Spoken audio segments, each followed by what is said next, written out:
At my son's housewarming party, my daughter-in-law grabbed the quilt my mother had hand-stitched over 3 months and threw it straight into the fireplace. This old rag doesn't belong in my house. I pulled the quilt out of the fire with my bare hands. The next morning, I took it to my sister Donna, hoping to salvage whatever was left, but the moment she opened the stitched lining along the edges, that cream-colored cotton batting I'd never paid any attention to, she stopped. Her hand started shaking. "Earl, do you have any idea what your mother hid in here? But before I tell you what was inside that quilt, I need to tell you who the woman was that made it, and what she had seen, years before I did, about the person sharing my son's bed.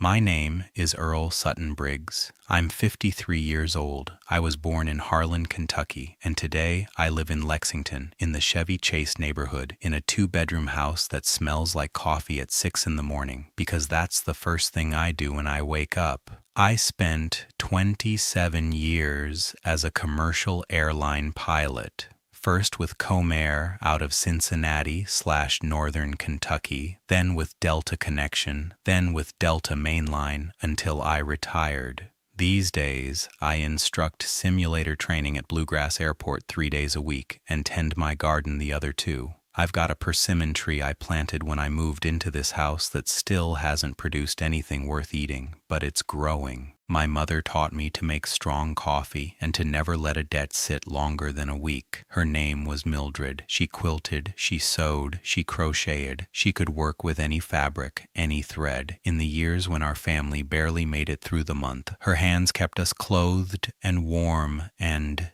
decent. She died 5 years ago of kidney failure at 78 years old, without ever stopping the work of her hands until the last week of her life. The quilt my daughter-in-law threw into that fire had been made by her during the last winter she spent with us, a full season visiting Lexington, when she already had the diagnosis of declining kidney function, but still refused to stay in bed longer than necessary. She stitched while she watched television, while we drank coffee together on the back porch, while she waited for Cody to come home for Sunday dinner. One stitch at a time, one row at a time, for weeks. I watched her do it and thought, she needs something to keep her hands busy. I figured it was habit, the custom of decades. It never occurred to me there was another reason. I had never noticed the stitched lining along the edges. Never noticed it because my mother always finished everything that way, with care, with clean edges, with the conviction that things made with attention last longer than things made in a hurry. I had seen that lining and thought, that's just how she finishes things. It was how she finished everything. It wasn't, but I didn't find that out until the quilt was halfway into the fire, and the hands I shoved into that fireplace came back with 3 blisters on the right dorsum, and the certainty that I had come within seconds of losing something I didn't know I had. Before I go any further, if you're here for the first time, welcome. These stories exist for the people who need to hear them. If you've been through something like this, or you know someone who has, subscribe, hit the like button, leave a comment. We're not doing this for entertainment. We're doing it because there are a lot of people out there who need to know it's possible to get back up. Now come back with me to a Saturday night in Lexington. It was the 14th of February. My son's condo was on the 9th floor of a new building in the Distillery District, that part of Lexington that got built up fast in the last decade, glass towers and overpriced everything, where property values climbed at the kind of rate that makes any retiree feel like they arrived too late to the party. My son's name is Cody. He's 28 years old, works as an operations supervisor at a logistics company in town, and he's a good man, honest, hardworking, the kind who helps the neighbor carry furniture without being asked and calls his mother every week without being reminded. Cody is from my first marriage, which ended civilly when he was 7, and was raised with me and with the help of my mother during the stretches he stayed in Lexington. The place was his, but the condo smelled like Shelby. Shelby Renee Hargrove, 26 years old, originally from Atlanta, came to Lexington for work and stayed for Cody, marketing consultant with clients in 4 states, had her own agency by 23, the kind of practical intelligence I recognized and respected. When she made a pitch, people paid attention. She knew how to sell anything, including herself, including the version she wanted me to see. In the first months after they started dating, I tried to have the honest conversation with Cody. Not about Shelby, specifically, but about the pace. They'd met in April and were already talking about moving in together by August. I told him I thought it was fast. He said, "When you know, you know." I let it go. Not because I agreed, but because I'd learned, in my years as a pilot, that there are moments when the first officer makes his observation, the captain hears it, and the decision still belongs to the captain. My son was 26 years old. The decision was his. Before everything came apart, there were real things between them. Cody was happy. Shelby had genuine qualities. She was organized with a precision I hadn't seen in someone her age. She solved problems with an efficiency that impressed people, and she treated Cody with attention and consideration in public. When I watched them together from a distance, they looked like a balanced couple. There was no easy affection, no public display, but there was functionality, and for some marriages, functionality is enough. But there was a fault line I had ignored,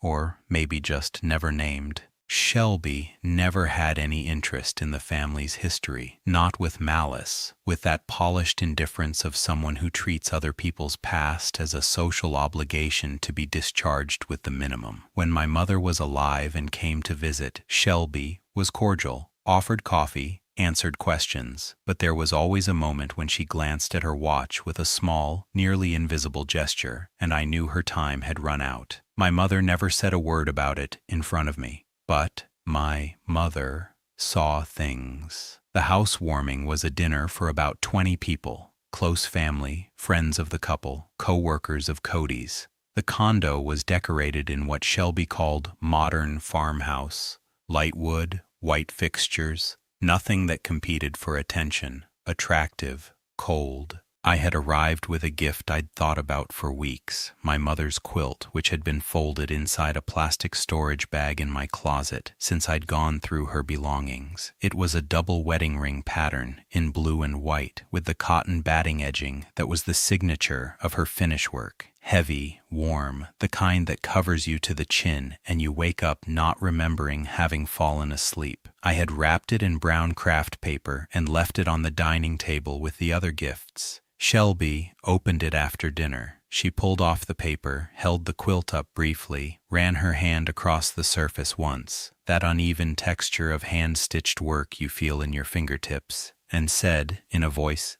that didn't go up or down, "This old rag doesn't belong in my house." Then she walked to the fireplace in the corner of the living room, a gas fireplace, decorative, burning that night more for atmosphere than for any practical warmth, and let the quilt fall onto the flames with the same ease as dropping a piece of junk mail. There was a second of silence in the room, not the silence of people who had lost their words, the silence of people waiting to see what would happen next. I was 3 feet away. I got there before the cotton batting caught completely. I shoved both hands into the fireplace, pulled the quilt free, and beat the burning section against the hardwood floor. The smell of scorched cotton spread through the room. My right hand was already burning, and I hadn't registered it yet. Cody said my name. Shelby said, still in the same flat voice, "Earl, it was just a quilt."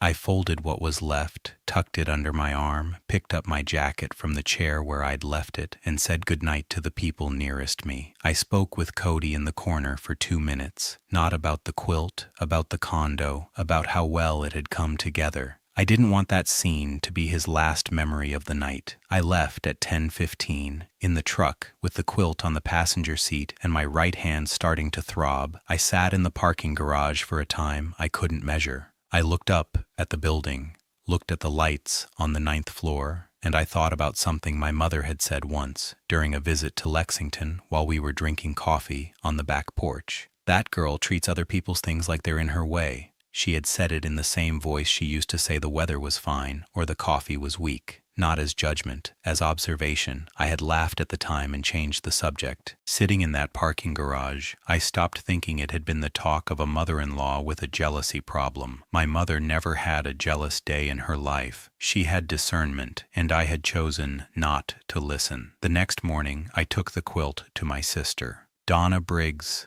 Malone is 58 years old, has lived in the Chevy Chase neighborhood, 3 streets over from me, as it happens. since she married and inherited from my mother not just the craft, but the method. She's been sewing since she was 14, does custom quilt work by commission, and has the precision of someone who has spent a lifetime telling the difference between a stitch that holds and one that will give. When I called her that morning and explained what had happened, she said simply, "Bring it over." When she took the quilt in her hands, she ran her fingers along the cotton edging at the border. I saw her frown. She didn't say anything yet, went to her sewing cabinet, came back with small embroidery scissors and a seam ripper, sat down in the chair by the window, where the morning light came in strong, and began to open the edge stitching with exact movements, millimeter by the kind of attention you develop when you've spent your whole life doing this. I was standing behind her with my right hand wrapped in gauze. She stopped, put the scissors on her knee, ran her fingers inside the lining she had opened, about 2 inches of opening, and her hands started shaking. "Earl, do you have any idea what your mother hid in here?" I didn't answer. Donna opened the lining all the way with care, slowly, the way you open something that could fall apart if pressed too hard. And from inside that cotton edging, between the fabric and the reverse of the quilt top, she removed a white envelope sealed in a Ziploc plastic bag, the kind pharmacies use to keep prescriptions dry. Inside the bag, 2 folded documents and a sheet of letter paper. The letter paper had my mother's handwriting. I needed to sit down. Mildred Sutton Briggs's handwriting was small, tilted slightly to the right, the kind of handwriting belonging to someone who learned to write in a time when penmanship was taught with care and never lost the habit of doing it right. She had written on both sides of the sheet. The date was 4 years ago. 2 years before she died. I'm not going to reproduce the whole letter, but I'll tell you what it said.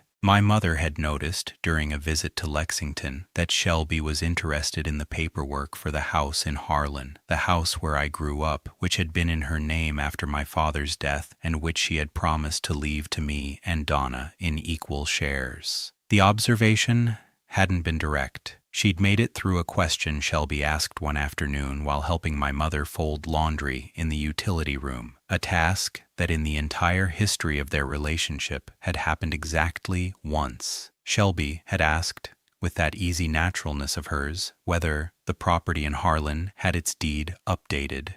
And when she didn't get a straight answer, she had moved on with the same smooth fluency. My mother had filed the question away. Later that same visit, she had found my document folder, which I kept in the desk drawer, unlocked, without any particular precaution because there had never been reason to have one, with the property tax receipt for the Harlan house out of place. The receipt had the parcel identification number written in pencil in the margin, in handwriting that wasn't mine. My mother said nothing to me. She said nothing because she knew what would happen. I would ask Shelby. Shelby would have an explanation. I would accept the explanation because I wanted to accept it, and the conversation would end with the impression that I had been a paranoid old man. Instead, she went to see a lawyer, alone, without telling me, with the help of her friend Helen Perkins, a woman she'd known for 40 years, who still lived in Harlan, and drove her to an attorney's office on a Tuesday afternoon, while I was at Bluegrass Airport instructing simulator sessions and didn't know a thing. The 2 folded documents inside the envelope were a durable power of attorney in my name, notarized, authorizing me to represent my mother in any transaction related to the Harlan property, with full authority to sell, transfer, or deed it to my name, and a certified copy of the original deed to the property, with a handwritten note in the margin, in her writing, "For Earl, take care of it." The power of attorney was dated 4 years ago. The deed copy had the same date. My mother had done all of this in silence, without telling me, without asking me, without making any ceremony of it, because she knew I wouldn't ask why she was doing it, and that I would probably tell her it wasn't necessary. She had hidden the documents inside the quilt because she knew she was going to give me the quilt, that I would store the quilt without examining it, and that the documents would be there when I needed them. She had predicted that I would need them. I sat there looking at her handwriting for a long time, Donna was quiet beside me. She knew that handwriting as well as I did. It was the same handwriting from the letters my mother sent by mail in the years before she had a cell phone. The same handwriting from the notes she put in our lunchboxes when we were kids. The same handwriting that had labeled our names in the lining of every piece of clothing she had ever made for us over the decades. Donna said slowly, "She knew." I said in she knew. We sat in silence for a moment. Then I said, "I need to understand what was done." And that was when the work started. I spent the next 3 days gathering information. I didn't tell Cody anything yet. Not because I wanted to hide it from him, but because I needed to understand what there was to tell before arriving with something incomplete. Coming too early with half a truth does more damage than waiting until you have the whole picture. The first thing I did was check, on my own, what I could find about Shelby's business filings. I didn't have privileged access to anything. I'm a retired flight instructor, not an investigator, but I have a colleague of 30 years of aviation named Gary Puckett, who spent a decade in compliance at a major carrier before he retired, and who understands corporate documentation in ways I never needed to. I called him on a Wednesday afternoon, explained enough for him to understand what I needed, and asked what could be verified without a legal process. Gary sent me a list of public databases and state filings. I spent the following afternoon reading, but before that, I spent 4 days in a condition I had known before at other moments in my life, and that never gets easier with repetition.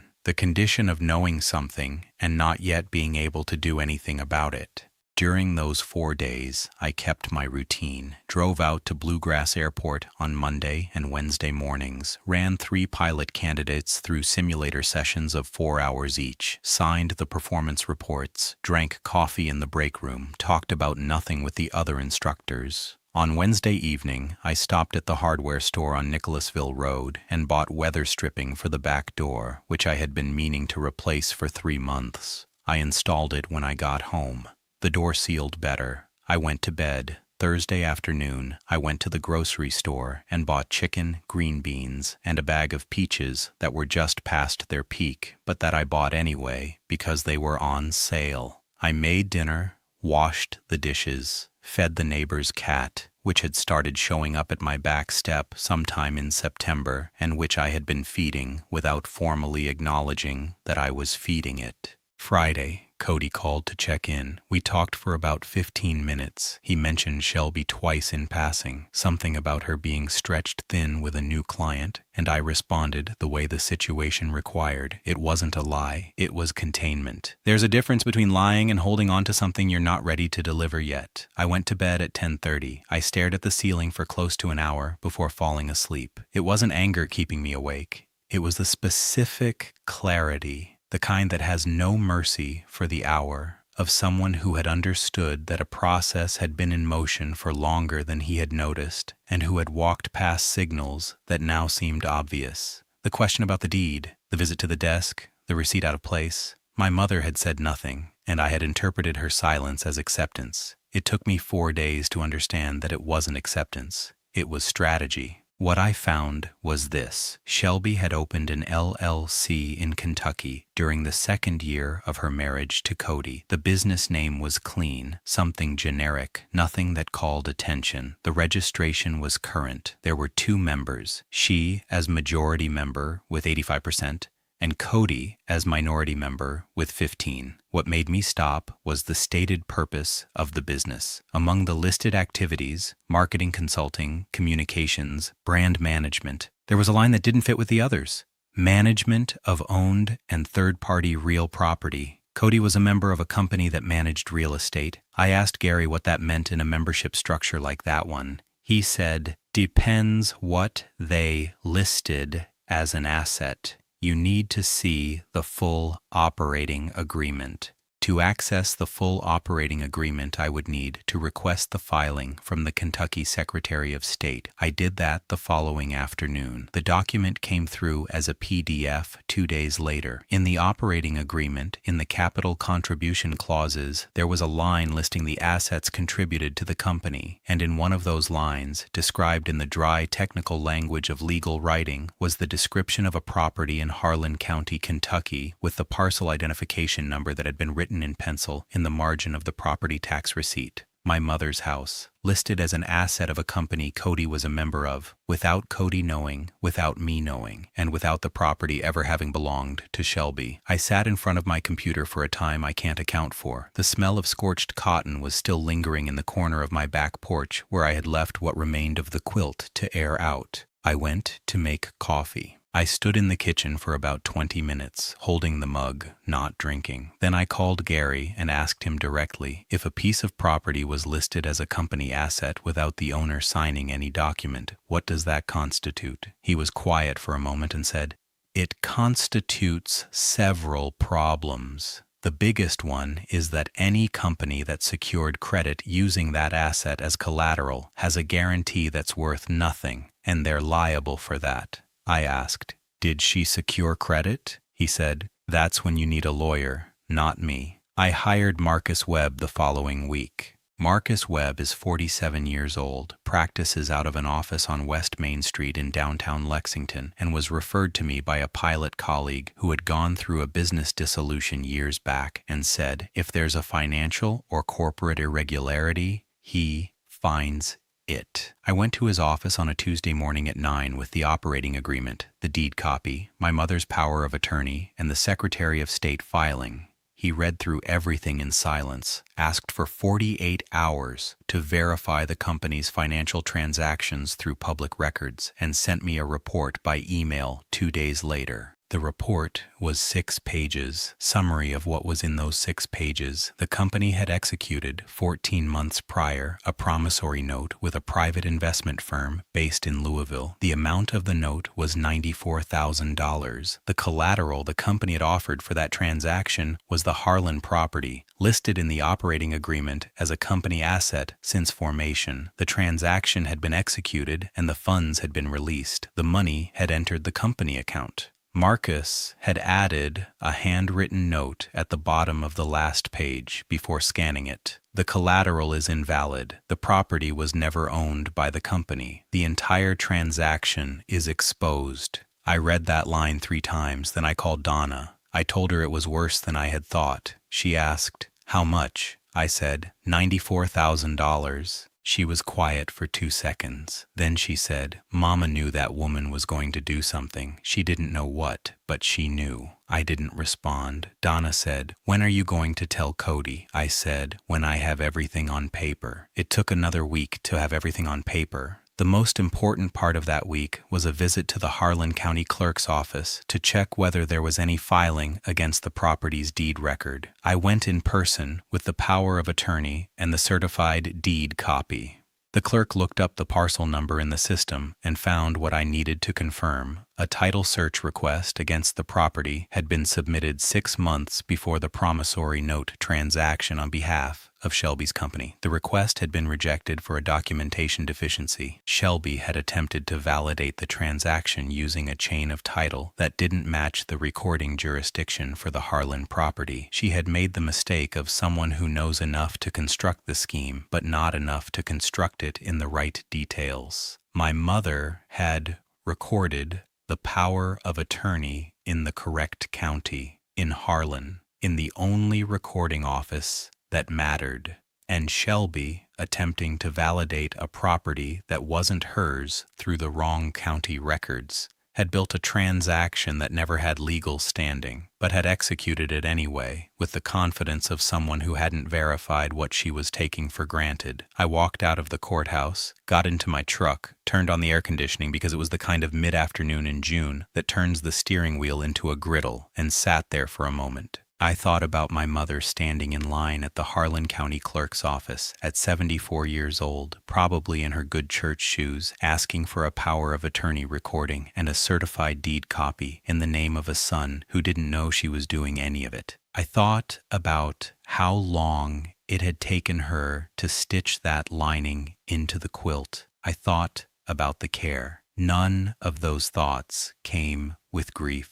They came with something else. That kind of feeling that doesn't have an easy name, that resembles gratitude but goes deeper than gratitude, that resembles grief but doesn't hurt the same way. It's the feeling of understanding that someone loved you in a way you weren't able to see while you still could have thanked them for it. I called Cody and said, "We need to talk. Not today. Saturday. My house." He said, "Sure." I said, "Come alone." There was a pause. He said, "All right." Cody showed up Saturday at 10 in the morning. I had made coffee and had laid all the documents out on the dining room table. The operating agreement, Marcus's report, the county clerk record, the power of attorney, the deed copy, my mother's letter. I did that on purpose. I didn't want to present them one at a time with narration and explanation. I wanted him to walk in and see. He came in, looked at the table, looked at me. I said, "Sit down. I'll start from the beginning." It took me 40 minutes. Cody listened without interrupting. He's not the kind of person who does. He's one of those who waits for you to finish before he formulates any response. Got that from his mother, who was the same way, not from me. I interrupted too much when I was younger. When I finished, he sat looking at Marcus's report for a while. Then he said, "The house in Harlan. She used the house in Harlan." Not a question. I said, "She did." He said, $94,000. I said, "That's what the report says." He was quiet a while longer. Then he looked at my mother's letter, which was at the far end of the table, with her handwriting visible from across the room. He'd been seeing that handwriting his whole life. I could tell, by the way he looked at it, that he was recognizing it. He said, in a low voice, "She hid it inside the quilt." I said, 4 years ago, before she got worse." He was quiet for a very long time. I went to get more coffee, not because I needed it. I needed to give him a moment without anyone watching.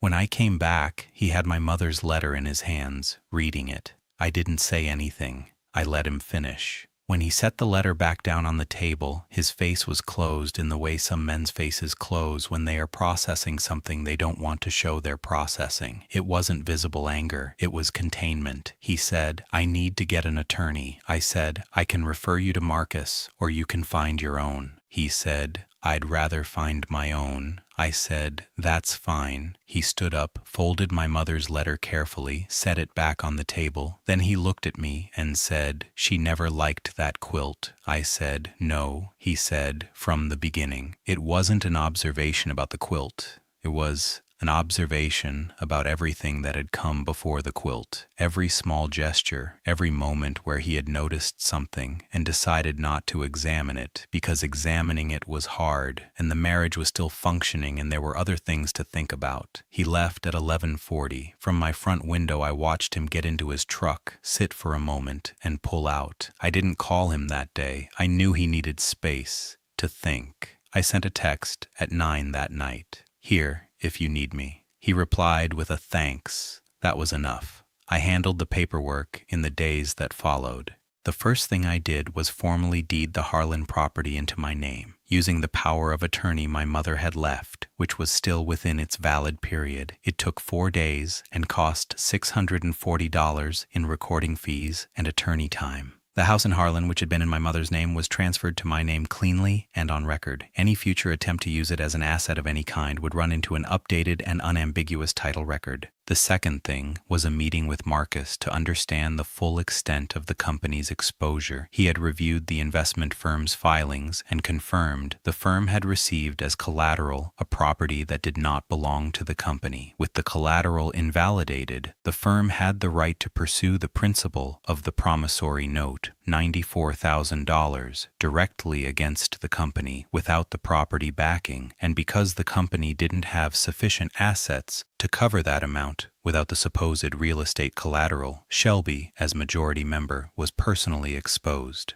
Marcus walked me through the process with the matter-of-fact tone of someone who has handled situations like this many times. He said the investment firm had almost certainly already identified the irregularity. Mid-size private lenders have compliance teams that review collateral periodically, particularly when there are signs of payment delays or changes in the membership structure. What they hadn't done yet was take the formal step of initiating collection, probably because they were waiting for the company to regularize. The company wasn't going to regularize because the asset that was supposed to back the debt had never belonged to the company. I asked Marcus what Cody's exposure was. He was a 15% minority member. Marcus said, minority member in a consulting LLC with no personal guarantee has limited liability. If the dissolution is completed before the lender formally initiates collection, his exposure is minimal. I said,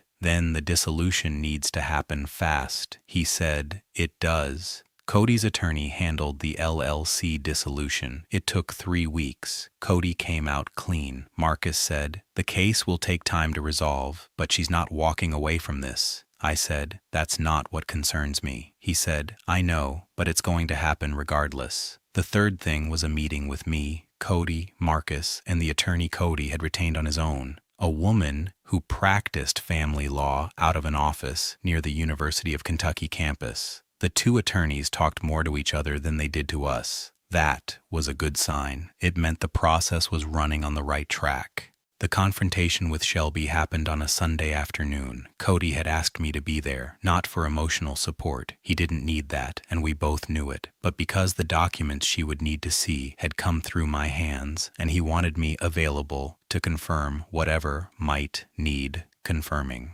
Shelby arrived at the condo at 3:30. She knew the conversation was about the company. Cody had told her that much in the message where he had asked her to come. She had no idea about my mother's documents. She came in, saw me in the room, and her expression didn't change. Cody laid the documents on the table without preamble. He let her look. She stood there for a moment. Then she asked in that voice that didn't go up or down, how did you find this? I said, my mother left it. She said, that woman never liked me. I said, no, but she saw you clearly before I did. She didn't respond to that. After a silence that lasted long enough to be uncomfortable, she said, I can explain the transaction. I said, you can explain it to Marcus. I've heard enough. She looked at Cody. Cody said, in a voice I hadn't heard from him before, quiet, without hesitation, without anger, Shelby, it doesn't add up. She looked at him for a moment. Then she said, you don't understand what it takes to build a business from nothing. He said, I understand enough to know you don't use your grandmother's house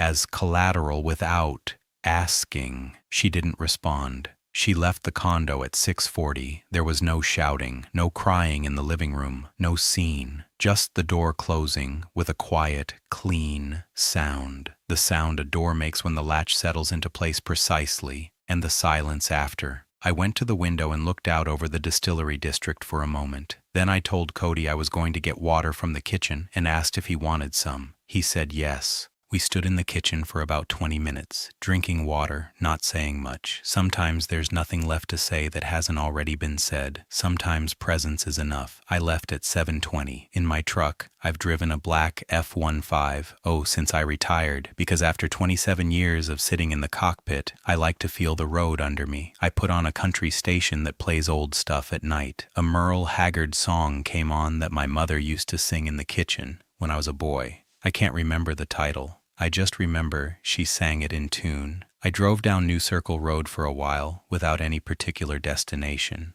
Shelby's Kentucky LLC dissolved 3 months later. With the collateral invalidation confirmed through the investment firm's legal action, the company couldn't cover the liability. Shelby was left with the lawsuit active and with a property that had never been hers. Her Atlanta consulting operation kept running. That had no connection to the real estate. She didn't lose her livelihood. She came out of it with a legal exposure that will follow her for some time. Cody filed for divorce 2 months after the confrontation. He didn't ask me first. He let me know after the fact, with the plainness of someone who has made a decision and doesn't need confirmation to know it was right. I told him I was in his corner, whatever road he chose. He said, "I know." Today he lives in a smaller apartment in Versailles Road, which he rented on his own, working well, calls me every week. Sometimes we get lunch at a barbecue place near Rupp Arena that has good brisket and charges an honest price. He started running in the mornings before work, so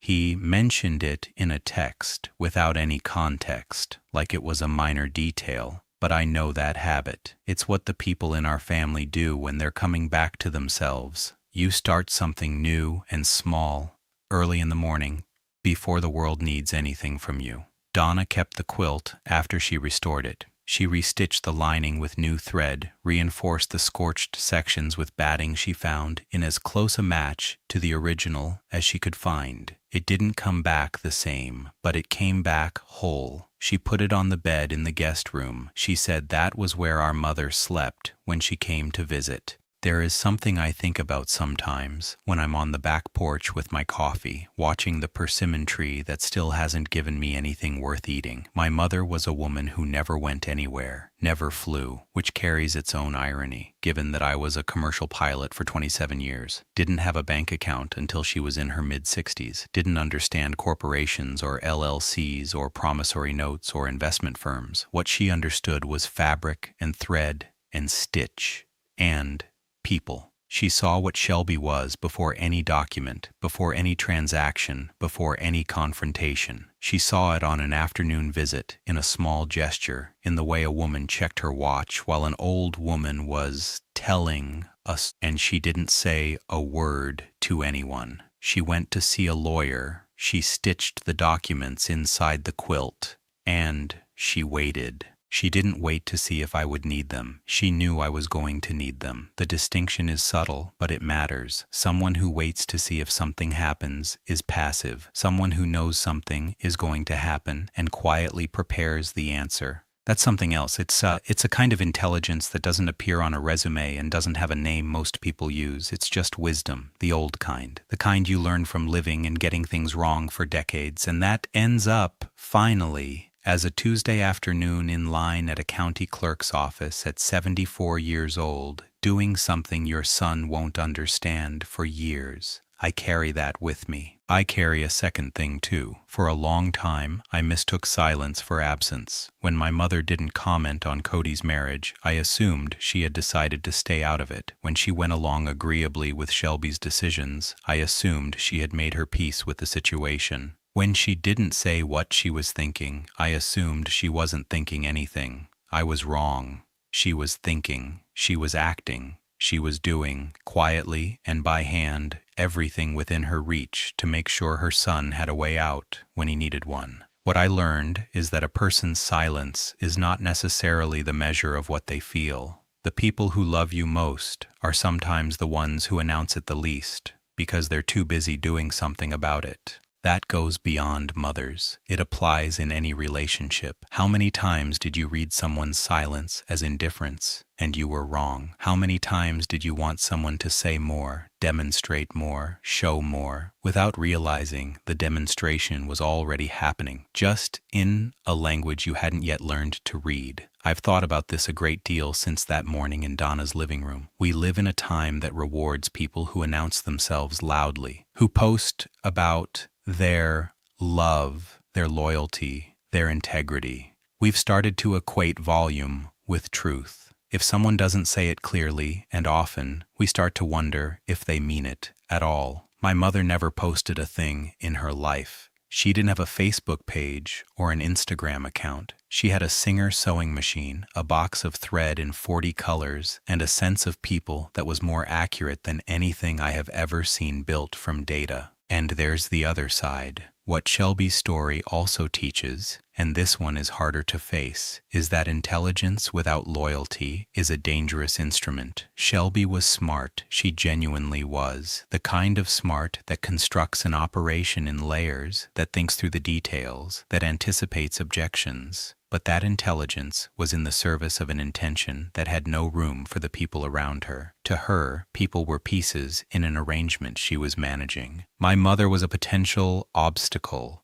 The property was an available asset. Cody was a convenient minority member. When you come across someone like that, I'm not saying you will, but if you do, the signal is usually not drama. It's that polished indifference. The courtesy that doesn't extend past what's necessary, the nearly invisible glance at the watch, the casual question about the deed, the receipt out of place. The signals are small. The question is whether you're willing to look at them. Now let me ask you something directly. Is there someone in your life, a parent, a grandparent, an aunt, an old friend, who doesn't say much, but you get the sense sees everything? And have you ever stopped to notice what that person did, quietly, to protect you from something you didn't even know was coming? Leave that in the comments. I want to read it. The kind of stories people keep inside their homes, in the back of the closet, stitched inside a quilt. Those are worth telling. And a second question, for whoever prefers the harder one. Do you believe a person reveals who they really are in the moments of other people's crises, not their own, but yours, when the problem isn't theirs and they can choose to stay or walk away? Do you think that choice says more about their character than anything they ever said about themselves?